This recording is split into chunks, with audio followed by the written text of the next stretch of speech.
humanity has what strikes me as being an unhealthy fixation with war. The world is entering its most dangerous 25-year period for quite a long time. If a future leader of the Kremlin wishes to invade Eastern Europe, they will. My great-grandfather was with the King's Reg on the Somme. His only son died with the King's Reg on the Rhine. I mean, that is, there's an unbelievable amount of pain in those two things, but it's pain spread across an entire continent. My parents, who are now in their early 70s, grew up without having to go to war, unlike their parents and their grandparents. NATO is not the only reason for that. The second subordinate reason is clearly nuclear weapons, but it's pretty high on the list. The next 25 years will be different. The way in which Ukrainians have had to defend themselves is just something that Poles and Lats and Estonians and Finns and critically probably Germans will have to show their willingness to do.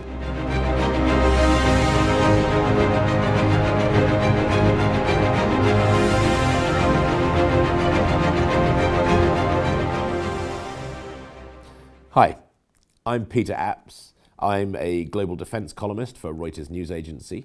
I'm a British Army Specialist Reservist, and I'm the author of a new history of NATO called Deterring Armageddon, a Biography of NATO, which came out at the start of February. And I'm here today at the National Army Museum in Chelsea, being interviewed by the British Army Review.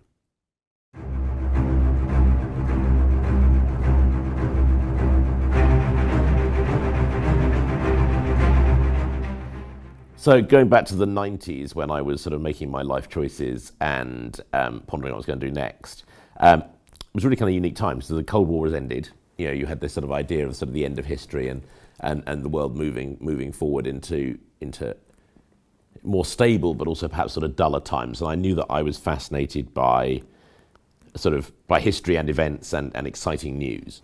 So I pondered a couple of options. I was very keen on joining the armed forces, particularly the Royal Navy, but I was too blind. I was curious about journalism from a pretty early stage because that is how I experienced the world. So things like the first Gulf War in 1991, the breakup of the Soviet Union, you sort of saw through the eyes of reporters. And when I came to London in 1999 at the end of the 20th century, last year, I did two things. I joined the Army Reserve with London OTC, and I started doing work experience for national newspapers. And that led, when I graduated in 2003, I'd done quite a bit of stuff in journalism.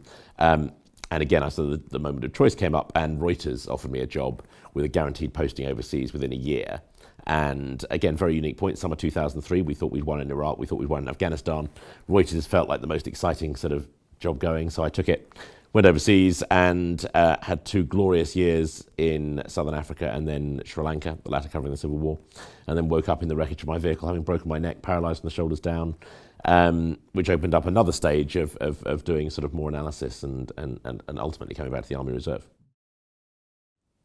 If you're looking at kind of interesting stories in history, then a non-negligible number of those protagonists are sort of uniform-wearing, ship captaining, sort of individuals. And so I think we all get kind of nudged into the idea that sort of wearing a uniform is, if not quite necessarily sort of glorious in the 19th century kind of way, a way of making a difference.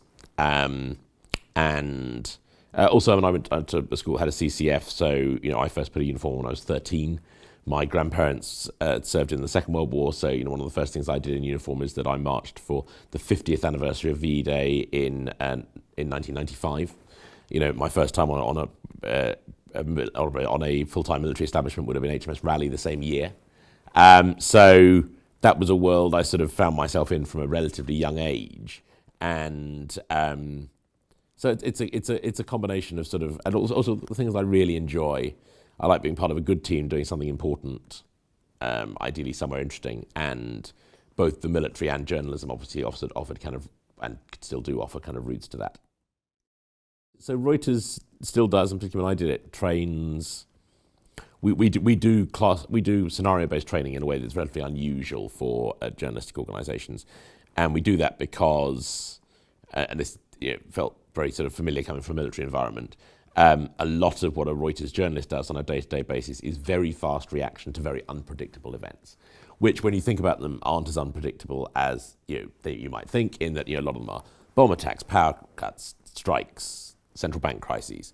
and they literally put you in a classroom in a fictitious country and throw those things to you. So my first day of training at Reuters, after our sort of normal sort of induction, they threw a scenario at us about a very bad turbulence incident on an airplane that killed 2 people and made us write it up. And then they ripped that apart.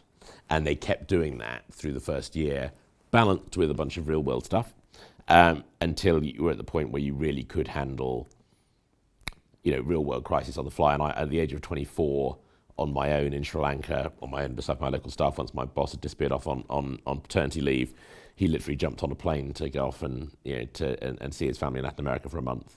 And Claymore Mine went off, half an hour later, and that was the move into the Civil War. And I ran the Reuters office for that duration of that move, and the Reuters training was very good for that. During the first Gulf War in 1991, so I'd have been 10. I wrote biro-written newspaper for my parents, picked up off the BBC World Service every morning, and actually writing the NATO book was really interesting because my mother pulled them out again, and actually.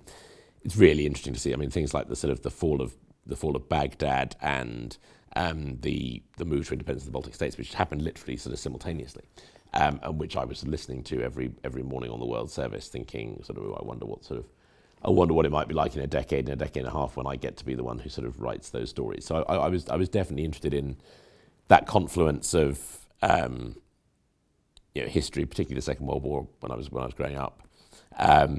The way in which it's told to people, the way in which people receive it, whether that's through radio or newspapers or lived experience, and then the way in that feeds back into the reality on the ground. And I've had the huge privilege of being able to watch that in person from Sri Lanka. I was in Taiwan and Estonia earlier this year, to actually watch that in my own sort of lifetime. And the book was interesting because it allowed me to kind of go back to the 1945 and then follow that story all the way through from bits that were sort of well within my grandparents' experience, so the sort of falling of the first atomic bomb, to the stuff that I remembered from being a child, to the stuff that I remembered reporting as a young reporter, to the stuff that obviously is still happening on a day-to-day basis today. I did it full-time for 3 years until I got paralysed, and then I think, amongst other things, it was the appalling difficulty of transferring career and being hired while being paralysed. It's not totally a joke. It's a lot easier to keep doing what you've been doing when you're paralysed from the shoulders down.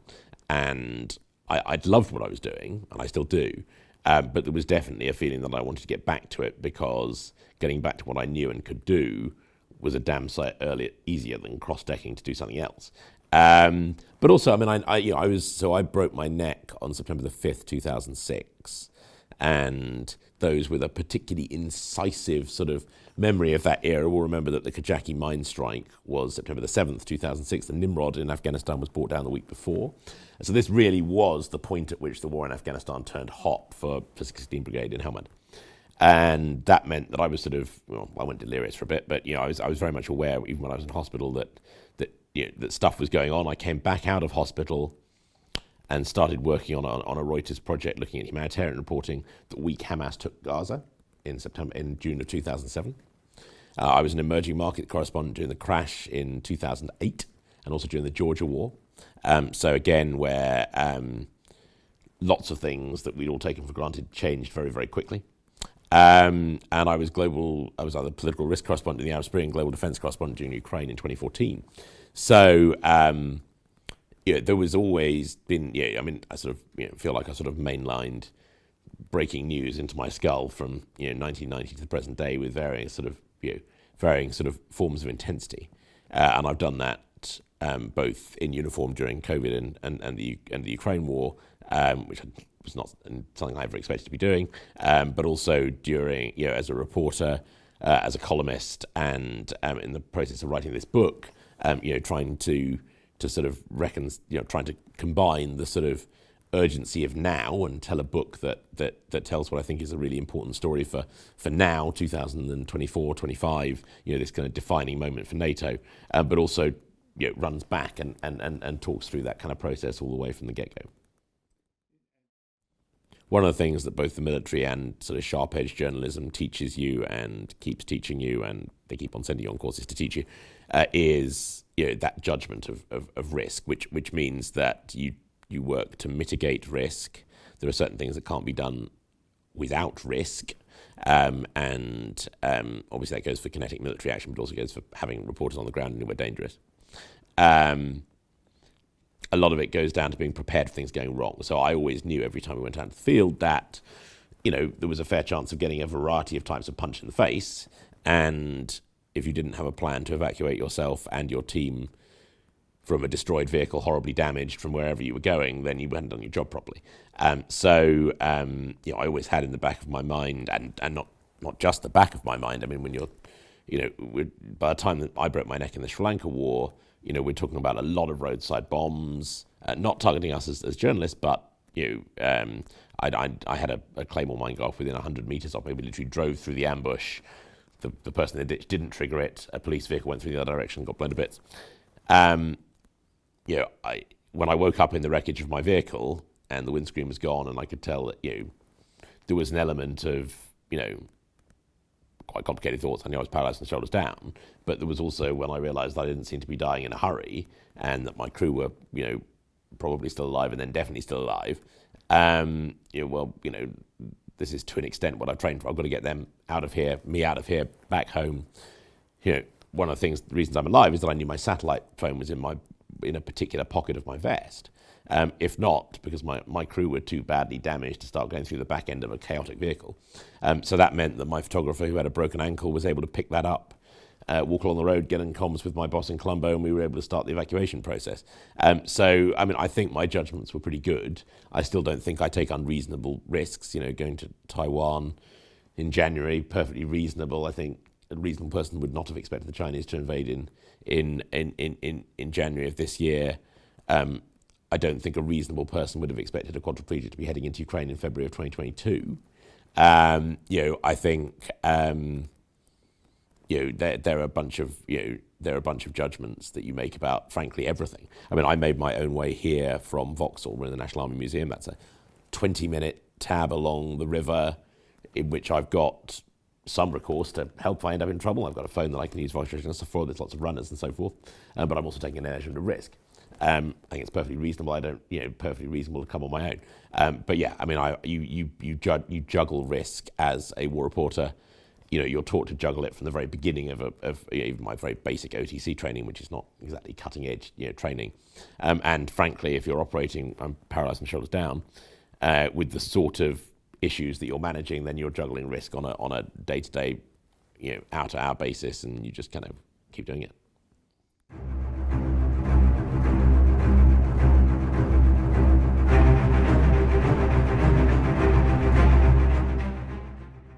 So I pitched a bunch of books that no one wanted to read, and my agent then was approached by by a publisher who very reasonably had said, 75th anniversary of NATO, second anniversary of the Ukraine war, there's probably a story here.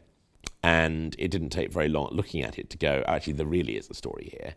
And a bunch of both a macro story and a bunch of stories. And also, one of the reasons why we changed the title to a biography of NATO is that there's no human being you can use to tell the story from 1945 to 2024, let alone 2049, the centenary of NATO and the potentially challenging sort of 25 years we're coming into now. But NATO, like a lot of institutions, has both good and bad characteristics, and they're formed, particularly by people who formed it, who are the people who'd won the Second World War. Is what they did next. Dwight D. Eisenhower, Winston Churchill, Ernest Bevin, British Foreign Secretary in 1945, who left school at the age of 12, trade unionist, Jack Hickerson and Theodore Achilles, the two State Department fairly mid-level officials, sort of SO1 one-star level in sort of British Army terms, who decided between them, or particularly Jack Hickerson, I think only an alliance is going to stop a third world war. I'm going to persuade everyone. I'm going to persuade Congress. I'm going to persuade the president. I'm going to persuade my boss at the State Department. I'm going to play my boss's boss.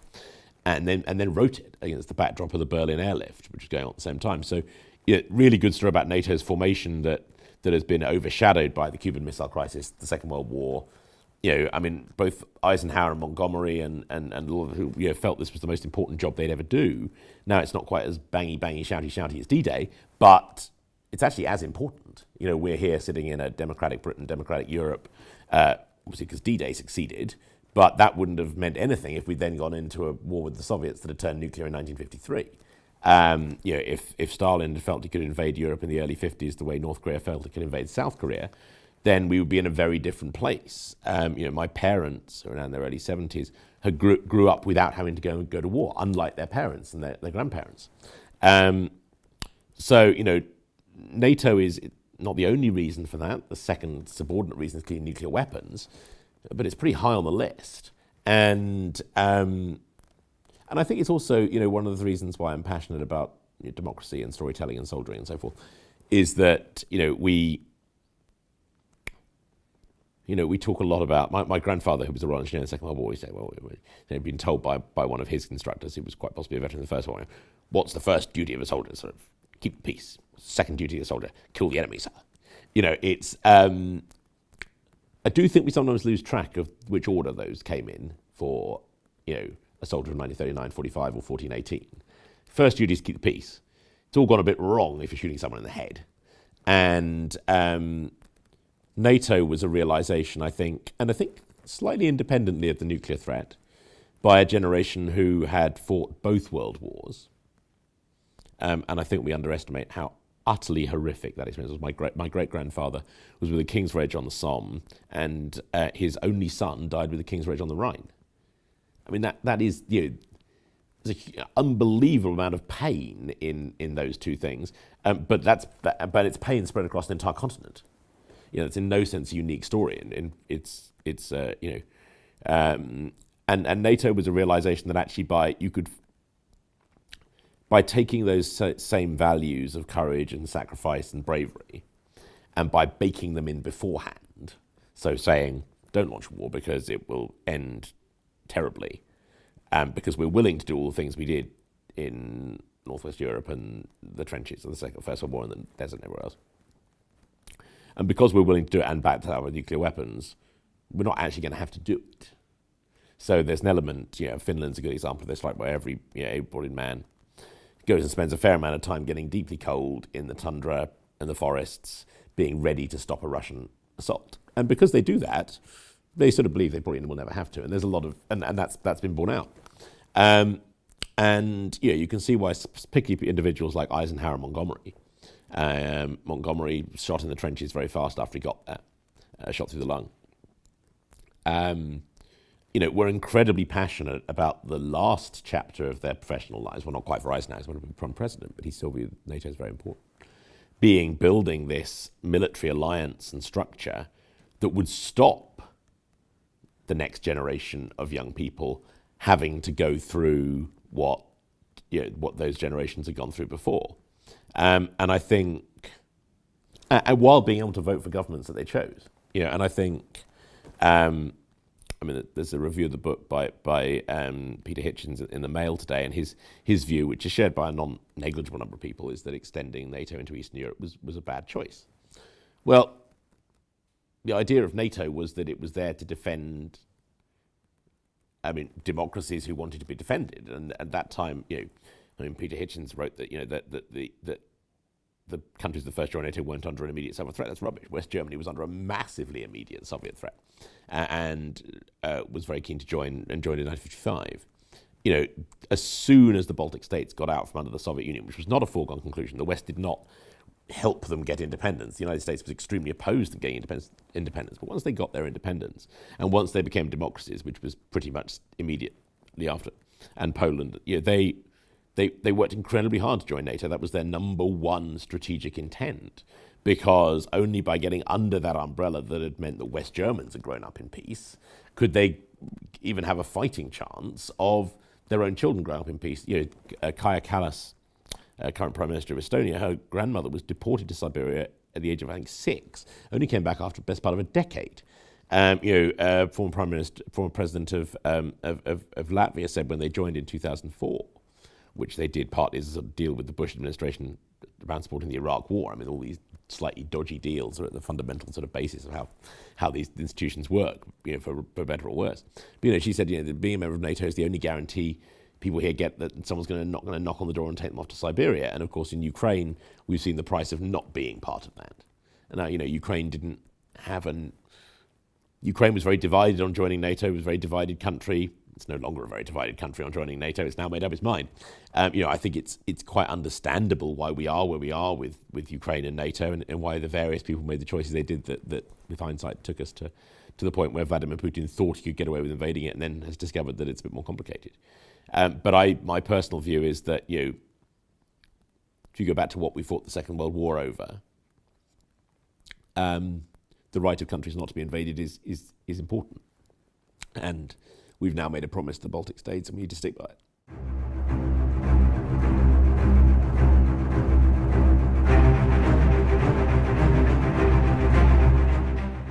I mean, there have been various points where it's felt it understood its mission, and it's cracked on and done it. The first 40 years, obviously, a good example. Obviously the Cold War was on.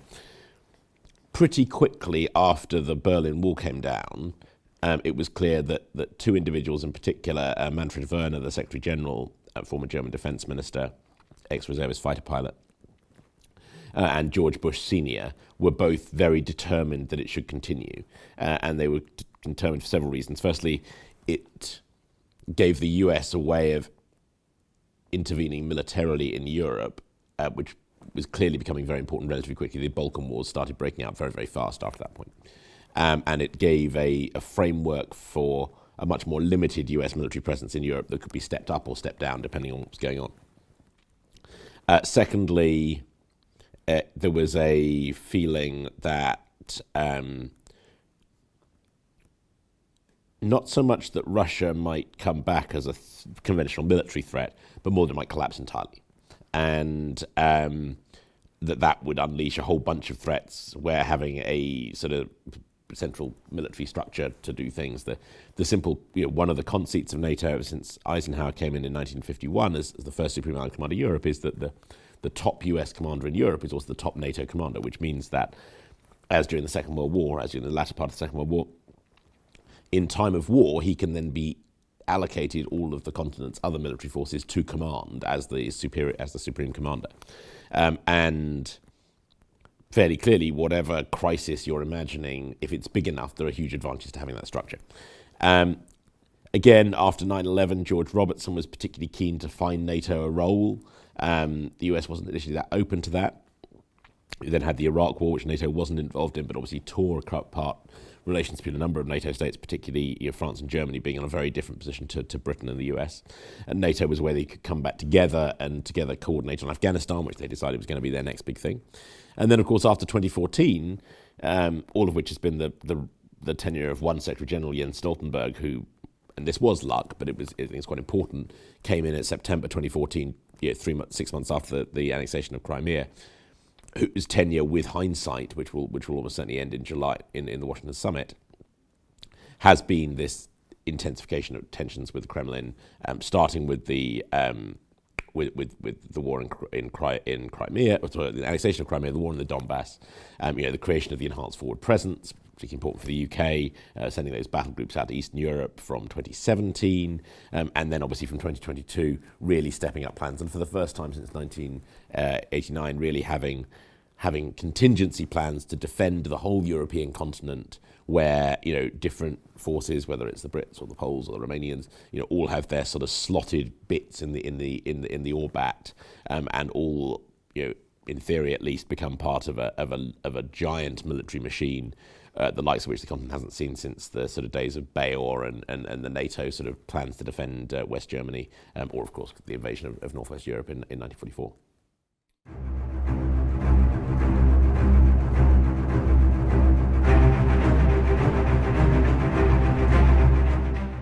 NATO, at its root, has its roots in like the Berlin airlift confrontation with the Soviets from in the late 1940s, early 1950s, and it feels like we're going back to that kind of moment. So there's the Afghanistan, Libya, and to an extent the Balkans feel like an interesting middle bit of NATO's history, which has fewer direct lessons for today. Now, I think that's a slight overstatement. There are actually quite a lot of often quite uncomfortable lessons about command and control from the Balkans, things that worked, things that didn't work. I think there is now more openness to reassessing Afghanistan from the start. George Robertson, the Secretary General, who essentially put a lot of, probably more responsible than many others for sending NATO into Afghanistan, admitted in his review of my book, which is a pleasantly complimentary review, but that it wasn't NATO's finest hour. And I think one of the things that I sort of tried to do in my chapter on Afghanistan, which I felt quite, I'm very aware that I haven't served in Afghanistan. It's not a place I've personally been, but there is a lot of very good writing by people like David Richards, and a lot of very trenchant criticism, frankly, that came out within a couple of years of things by people like Ed Butler, who commanded 16 Brigade during the first foray into Afghanistan in 2006. That there were a bunch of things that NATO did that didn't work. Quite a lot of those, if we're really blunt, are things that Britain did that didn't work. David Richards in his autobiography talks about going to meetings in Whitehall where civil servants and the military seemed to be on different plans, and no one seemed very interested in what NATO's plan was. I think there are odd bits of history that I think are quite interesting from studying from British Army perspective, because they show the British Army on its, if not worst day, but there are certain trends to dysfunction. The fall of Singapore is obviously one of them. I do think, particularly the initial theatre entry into Helmand, where the British were, and Mike Martin's written some very good stuff on this, essentially immediately conned by a bunch of local warlords into fighting those warlords' battles, used levels of firepower that were unwise, got a bit stuck in some quite psychologically unhelpful kind of moments. So I think there's some scar tissue. It looked worse than it was, and that had a massive with catastrophic catastrophic effect, because I suspect that had we not pulled out of Kabul with the chaotic way we did, wasn't a NATO operation by then, in August of 2021, I don't know that Vladimir Putin would have felt so empowered to go into Kyiv in February of 2022. And you've got to remember that he thought he was going to take it in 3 days. Certainly talking to Estonians at that time, so Estonians in February of 2022, they'd watched the Brits and the Americans pull out of Kabul after vowing never to do any such thing. They were then watching the embassies and missions like Orbital pull out of Ukraine. They were looking at us doing nothing but sending sort of anti-tank rockets and so forth. Okay, they were very important, but the impression was that we were going to back an insurgency, not a sovereign government. The Americans were offering to evacuate Zelensky. That made people in the Baltic states feel really, really bad about the ability of Western nations to stand behind Article 5. Now, fast forward a year to when I started writing the book in Christmas 2022, February 2023, everyone felt quite good about NATO. And then, fast forward to now, we're in February, March 2024. Trump might be coming back in, a whole bunch of questions being asked again. And what's happening with that, I think, is mainland Europe stepping up quite complicatedly. We've seen rows on Taurus missiles. It's lots of stuff going on over the last couple of weeks about Germany and France criticising each other, particularly former British officials who are always very quick to criticise people. Russian leaks designed to deepen those divisions. But fundamentally, the Germans are talking about reintroducing conscription if they need to. They're talking about putting more money into defence. The Poles are already putting, I think, 3.5-4% into GDP into defence. The Estonians are putting that much plus that much again into arming Ukraine. I think what we're seeing is the evolution of a different NATO, a NATO that for the first time actually, the majority of the people defending mainland Europe will be mainland Europeans. Interesting questions what that means for Britain. Interesting questions what that means for the United States. Both of which I think are conversations that the US is having very much in public. The UK, I suspect, is starting to have that conversation in public. It's we could do all kinds of things to defend Europe. We could have our own structures to reintroduce conscription in time of war, so that we could decide we're just going to do a sort of small professional army. We could decide that it's barely our problem at all. We've left the European Union. What that means for our obligations to defend mainland Europe, we still are very much in NATO, and the rhetoric is still much that we're part of NATO. We don't have to keep that up. All of these are choices that the country can and will make over time, and some of them I think we'll only realise we've made with hindsight. But I think the next 25 years will be different, We are seeing a realization, I think, in the European continent that the way in which Ukrainians have had to defend themselves is just something that Poles and Lats and Estonians and Finns and critically probably Germans will have to show their willingness to do that. And if they show their willingness to do that, plus a bit of nuclear steel, and again, Britain and, we're talking about the British nuclear deterrent at the moment. The British nuclear deterrent is much more strategically important in a world where the US might leave NATO, as is the French. The French nuclear deterrent, clearly, the discussions over what that means, how that might coordinate with the EU, they're clearly ongoing. It's clearly really changing things on the continent. But again, there are some really interesting sort of strategic questions for Britain.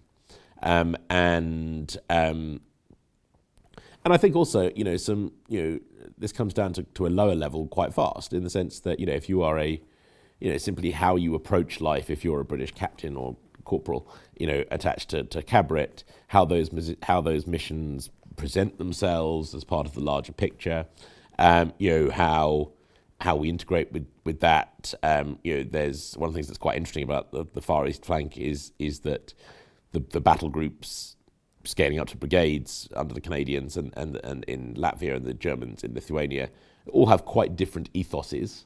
Obviously, the EFP in Estonia is very much British sort of shaped. How we interact with the Estonians. These are all really quite important questions. And also, to get very granular, which you do, the Cold War, the confrontation over Berlin was quite important, which meant that the posturing of fighting for Berlin, reinforcing Berlin, was really important, particularly in the early 60s. Estonia is increasingly looking like the most vulnerable bit of the eastern flank, particularly because we've shored up the Suwałki Gap, which was previously looking vulnerable. That means that what Britain decides to do on a dark night, on a very rawly tactical basis, is of considerable importance. And if you are, the reconnaissance troop commander, or, then your ability to get things right or wrong, or really screw things up by making a wrong decision, in the way that certainly British tank platoon commanders in Berlin in the 60s were very aware that if they fouled up a confrontation with the Soviets and ended up shooting a bunch of people across the border, they might end the world. And I don't think, I think what we've probably shown in Ukraine is that you could probably have quite a few people killed without the world ending. But obviously, decisions equals consequences. Kinetic action delivers even more consequences. And this stuff is important. And I think we're entering a kind of interesting kind of era on that front.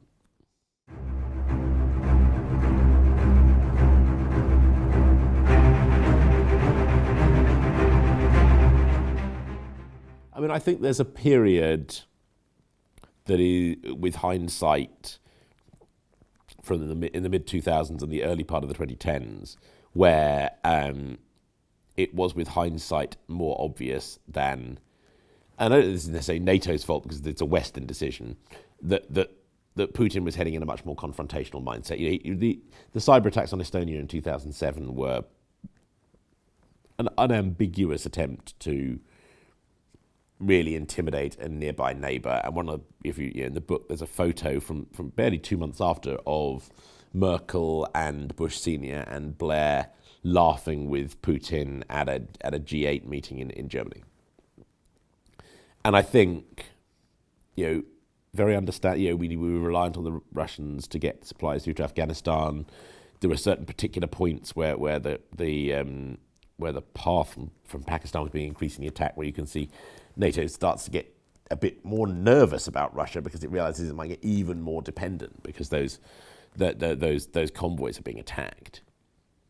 I think by 2012-13, beginning of 2014, we were probably being a little foolish in the sort of NATO is a partner of Russia rhetoric. I think Russia had probably sort of sacrificed that kind of idea by then, and I think there were a bunch of there was a feeling that that we kept playing that game a bit too long. My personal opinion, for what it's worth, is that the autocracies, both Russia and China, embarked on a both domestic crackdown and more confrontational after the Arab Spring. There was a story going around in Western intelligence circles, may not be true, it doesn't really matter, that when Gaddafi was pulled out of his pipe and beaten to death in 2011, Medvedev said, "We're next." And whether or not he said it, what I think the sort of judgment was in the Kremlin and Beijing, well, we might be next unless we take a number of steps against it. And that's you. So I think there's an element of that. On the other hand, I don't think it's fairly obvious, notwithstanding all people saying, well, NATO sort of expanded aggressively. Well, I mean, NATO expanded because countries wanted to join, but also didn't send military forces. It only sent 3 F-16s to defend Baltic airspace when they joined in 2004 because the Russians started sending planes into Baltic airspace immediately before, and those countries made it clear that they would be immediately requesting support from sort of day one. 3 or 6 F-16s doesn't really change the price of fish. There was a massive reluctance to put proper troops in the Baltic states. The EFPs that went in after 2017 were primarily sort of token forces. It's one of the reasons why they've been beefed up in quite a few countries since. I feel like NATO didn't start coming up with serious or even semi-serious military plans to confront Russia militarily until the Russians were several days into a kinetic invasion of a democracy in Europe that did not want to be invaded. And I think that, and I don't think it says bad things about democracies that they're a bit on the back foot there. I think, frankly, when Western democracies are on too much of a hair trigger to intervene militarily, Iraq and Libya being 2 obvious examples, they tend not to be our finest hours. Whereas when one doesn't do stuff and then one steps up when one needs to, which I think is part, particularly Germany, is probably not at the moment, then you probably get a better long-term kind of result. The 2014 Maidan revolution in Ukraine, which was where essentially it came as a result of a pro-Kremlin president who was unquestionably not going to join NATO, but who was moving a lot closer to the European Union. So I actually think, paradoxically, and you feel this also when you're on the border with Russia and Estonia,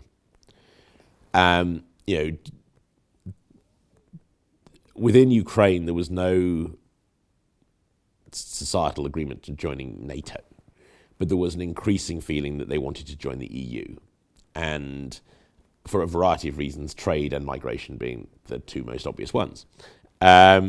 And similarly, if you go to the sort of Russian speakers in the Baltic states, particularly before the current period of tension, which has frankly forced people to choose a side, and people have jumped in both directions, there was a feeling that the reason that they wanted to be part of an independent Estonia, or at least were happy being part of an independent Estonia, was that it was a member of the EU, and that meant they could work in Germany and Finland, and it opened up a whole world of stuff that they were buying into.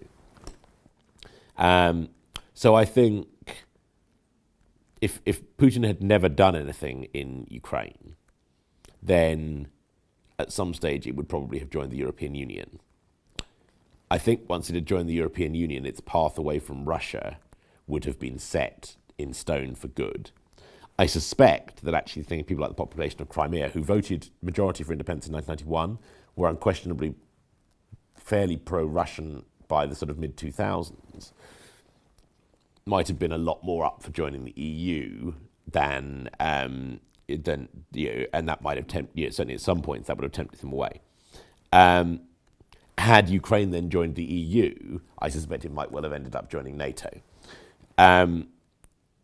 Rightly or wrongly, Putin viewed both of those as threats that he was very keen to stop by military force.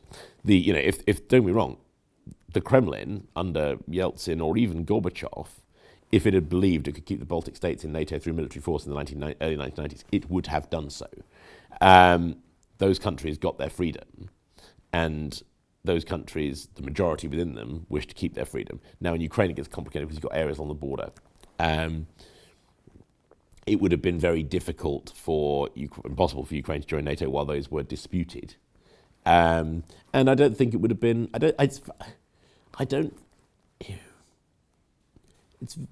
Ukraine was passing between pro-Russian and pro-Western governments the entire period from 1992 through to 2014. I think it's very hard to pick a point in that journey where it would have been easy for them to join NATO. Now, I think it's quite understandable why things wound up where they did. The downside of that is that it produced a logic towards war. I suspect if they'd joined NATO, there wouldn't have been an Armageddon, and there probably wouldn't have been a war now. I suspect Russia would have, found somewhere else to go and do its stuff. But Russia would have been incredibly incentivized to try and destabilize Ukraine and bring in a Ukrainian government that would leave NATO or block NATO, and that would have brought its own problems.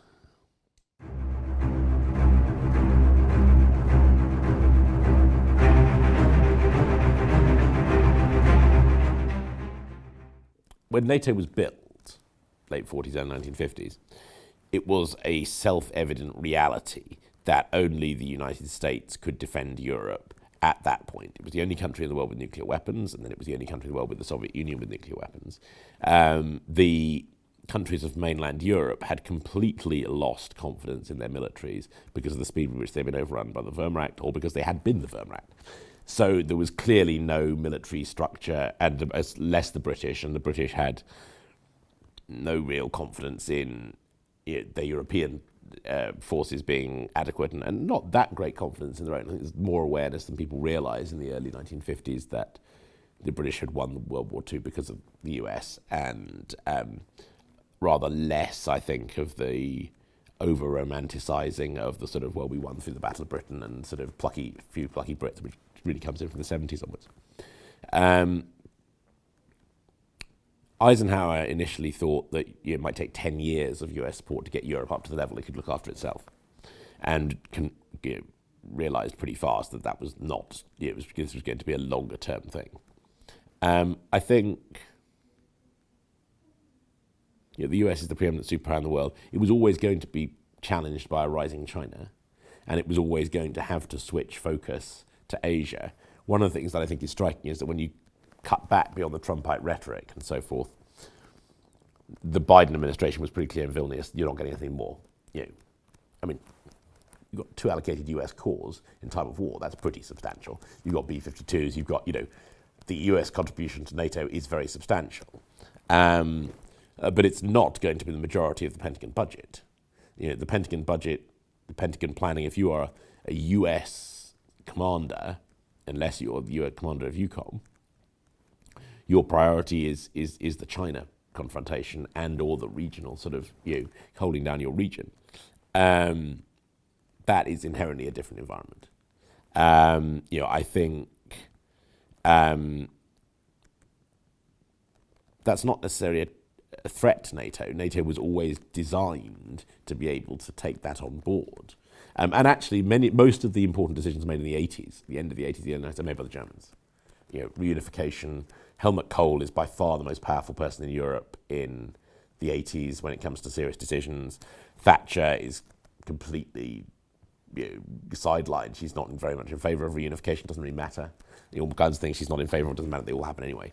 I think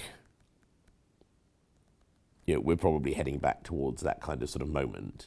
I think that is unquestionably one of the challenges to NATO has always been resentment and anger at Germany. So when the US announced that it wanted to rearm the West German army in 1950, the French defense minister immediately announced he'd be over his dead body, and that was very understandable. The French defense minister's son had been shot by the Gestapo. But there's always, that sort of what do we do with Germany has been a real sort of challenge. And to be blunt, if the Germans become the predominant military power in Europe and they're supporting the Baltic states, then the Russian propagandists will say, well, this is no surprise because that's exactly what the Nazis did. Built up a larger army using people from the Baltic states and Ukraine and so forth, and now, it's all about fighting Nazis and so forth. And, obviously, there are those historical resonances and people are going to play up to them. But I think the greatest threat to NATO, the greatest threat to NATO is probably the one that really had felt like it was put in a box in the early 1950s, and that's the far right and Nazism. Right, NATO does not have a plan to deal with several of its countries going fascist. And can't have a plan to do that. It would be wrong to have a plan to do that. I think that's probably not going to happen. I think we're hopefully going to learn the lessons of history. But if there is certainly one thing the Russians put their hope in that isn't, is that if they sit around for long enough, one or more of NATO's major states, the United States, France, or Germany, will be taken over by a pro-Putin, far-rightist person who can wreck NATO. They're already, Viktor Orban in Hungary, quite a lot more complicated than any attempt to sort of, has signed off the joining of Sweden. Nevertheless, clearly having sort of Putin-inclined leaders it makes it hard to get decisions made in NATO. And if a big country was to go that way, that'll be a challenge. But otherwise, I think it's it is built for the threat that it faces, which is a Kremlin that lacks the military capability to overwhelm the entire United West, definitely has the capability to carve off chunks, and can only really be deterred by the credible threat that any attempt to win a local tactical battle that it can definitely win would open up a larger strategic battle that it would definitely lose. So I think overall that position isn't that different, and actually Christopher Cavoli, the current SACEUR, is in a position very similar to Dwight D. Eisenhower in 1951, where he's running around very fast trying to build plans that are more credible every month, because every month that that the plans get better, the less likely it is that the war happens.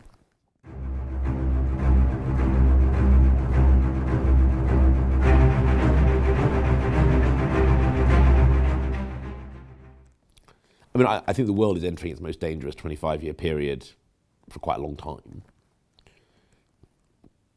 I was talking to my parents about this. Most people slept fine in the 1980s.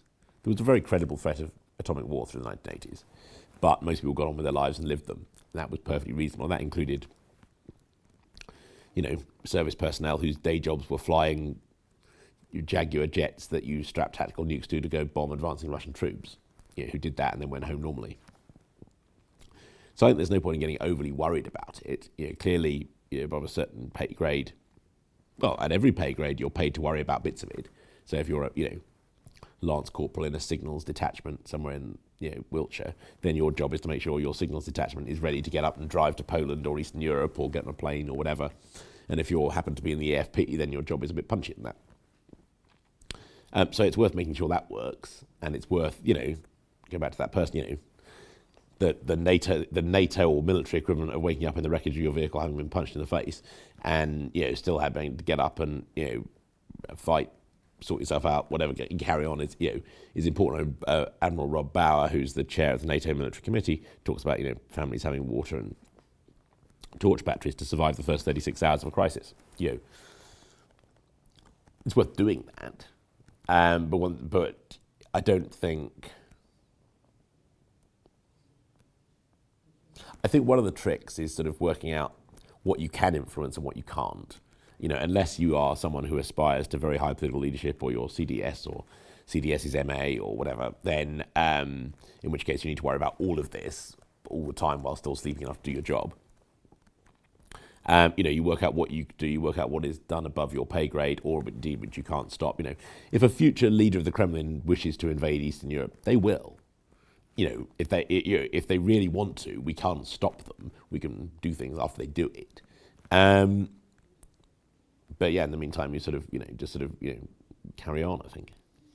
I didn't spend my years before I got paralyzed worrying about what would happen if I got paralyzed.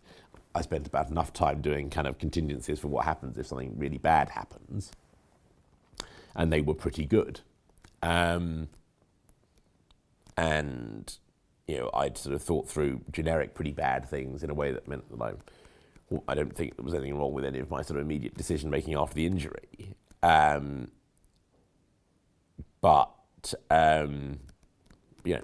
don't. I don't think my life would have been any happier if I spent the whole time worrying continuously about it.